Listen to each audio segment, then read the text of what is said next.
Today, the life scenario you are about to experience is this. You are the secretly wealthy heir living in an ordinary college dorm. You carefully slide the scissors back into the pen holder. Crush the price tag printed with English letters and a 4-digit number. And bury it deep inside a takeout bag in the trash. The gray t-shirt you have just put on has no logo. You remove the care label in advance. Its cotton and cashmere fabric rests lightly against your skin, but to everyone else, it looks like nothing more than an ordinary plain shirt. The dormitory door opens. Your roommate walks in carrying 2 greasy boxes of fried noodles. The thin plastic handles dig into his fingers, you eating. The place on the 3rd floor of the cafeteria actually gave me 2 eggs today. He pushes one box toward you. You sit down, break apart a pair of disposable chopsticks, and take a mouthful. The noodles are too salty, and the edges are still hard because they were undercooked. Your roommate eats quickly while complaining that his mother only sent him 800 yuan for the month. For the next 2 weeks, he will probably have to survive on instant noodles. You instinctively sigh with him, yeah. Takeout keeps getting more expensive. During high school, almost everyone who approached you had a reason. Some wanted to meet your father. Some wanted access to the social circle you were born into. Others simply wanted you to pay for an expensive dinner, but here. Inside a 4-person dorm room filled with sweat, tobacco smoke, and cheap food. You are simply another first-year student eating 12 yuan noodles and worrying about living expenses. For once, no one looks at you through the filter of money. The feeling is peaceful, almost addictive. To protect this identity, you begin carefully cutting pieces away from your real life. You leave your 60,000 yuan custom computer at home and bring an ordinary lightweight laptop to school. You learn to buy 10 yuan phone cases online. You use the cheap sulfur soap recommended by your roommates. You complain about delivery fees, cafeteria prices, and phone bills. But hiding your wealth becomes far more exhausting than you expected.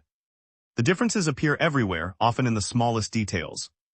During the 2nd month of school, a roommate suddenly sits down on your bed and pats the mattress. Damn, why is this so comfortable? Where did you buy it? A thin layer of sweat forms across your back. The mattress was custom-made using data from your spine. It costs as much as the combined annual tuition of all 4 people in the dorm. You stare at the computer screen and reply as casually as possible. I bought it randomly on Pinduoduo. Probably 99 yuan with free shipping. Seriously, send me the link that night. You spend 40 minutes searching online, comparing thickness, color, and surface patterns until you find a cheap mattress that looks similar. You send him the link. Several weeks later, his package arrives smelling strongly of industrial glue. After sleeping on it for a few days, he complains that the foam has completely collapsed. You curse the dishonest seller with him. But inside, guilt sits heavily in your chest. You begin to understand that hiding privilege is itself a privilege. It requires time, energy, and the confidence that no matter what happens, your real life remains waiting safely in the background. Gradually, you become the most sociable person in the dorm. You pay your share of the dorm expenses on time. You call everyone into the group chat to combine orders and save 6 yuan on delivery fees. When Apple releases a new phone, you complain with them that the design is lazy and the price is robbery. Meanwhile, your mother has already placed an unopened top-spec model in your bedroom at home. You become increasingly attached to the safety of appearing ordinary. Late one night at the end of your 2nd year, the 4 of you buy cheap beer and climb onto the dormitory rooftop. The wind blows past rusted air conditioning units. Under the influence of alcohol, you begin talking about the future. You talk about graduating into jobs that may only pay 5,000 yuan a month. You talk about housing prices of 60,000 yuan per square meter. You talk about saving for down payment, getting married, and trying to survive in a city that seems designed to keep young people outside. You sit near the edge, holding a warm can of beer and listening quietly. You see real anxiety on their faces, frustration, exhaustion. The fear that hard work may still not be enough. You feel deeply moved. You nod, your eyes turning red, and raise your can. Worst case, we'll all become delivery drivers together. Everyone laughs and clinks cans. In that moment, you feel completely accepted. You feel like brothers who will face the future together. But another voice inside your mind refuses to stay silent. You do not need to buy a home. You already own 2 large apartments in the city center. You do not need to worry about finding a job. You do not even need to work. Their fear is real. Yours is only temporary. Every dramatic feeling you experience on that rooftop rests on the absolute safety of knowing that you always have an exit. You are sharing their tears and brotherhood without carrying any of the weight that created them. The illusion breaks far more casually than you imagined. One Friday afternoon during your third year, you suddenly develop acute gastroenteritis. You lie in bed covered in cold sweat. You mention it once in the family group chat. Less than an hour later, a black Maybach S-Class silently stops outside the dormitory building. Your three roommates are helping you downstairs, discussing whether to call a taxi or take you to the campus hospital on shared bicycles. The window lowers, your family driver steps out wearing a dark gray suit. He walks toward you quickly and bends slightly at the waist. "Young master, madam asked me to take you to the private hospital.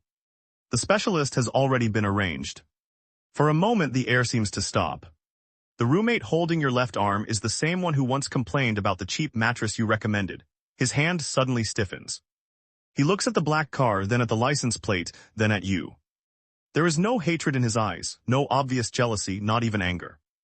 Only deep shock and unfamiliarity, as though he has suddenly discovered that the person he lived beside for years never truly existed. He slowly releases your arm, the other two step backward, leaving a wide path between you and the driver. Then you should go quickly. Get proper treatment. His voice is quiet, polite. Far more polite than it has ever been before. You lie in the soft back seat of the Maybach while the pain in your stomach continues. But your mind is completely blank.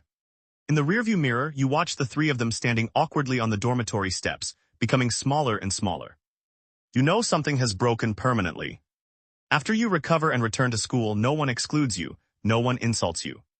They still speak to you and invite you to class, but everything is different. Whenever they talk about low salaries or part-time jobs, the moment you begin to speak, the room becomes briefly silent. Then someone changes the subject. They stop borrowing your shampoo. They stop asking you to bring food back. They even stop discussing which takeout restaurant is cheapest when you are nearby. The most suffocating moment comes after a group dinner. In the past, one person would casually pay first, and everyone else would send money later. Sometimes the amount was off by 1 or 2 yuan, and no one cared. This time, 3 transfers appear neatly in the group chat. Each amount is calculated exactly to 2 decimal places. 53.20 yuan, no messages, no jokes, no stickers. You stare at the green transfer card for a long time. That precise number feels like a cold, clearly drawn boundary. It politely removes you from the circle you once fought so hard to enter. Only then do you finally understand. Your modesty was never true kindness, it was a form of arrogance. You stood safely on the shore while watching them struggle in the mud. To make them believe you were one of them, you rubbed some dirt onto your clean clothes. But people in the mud are not fools. You could remove those clothes whenever you wanted and return to a protected life. Their hardship was reality. For you, it was an experience, a temporary role. A place you could enter, enjoy, and leave whenever it became uncomfortable.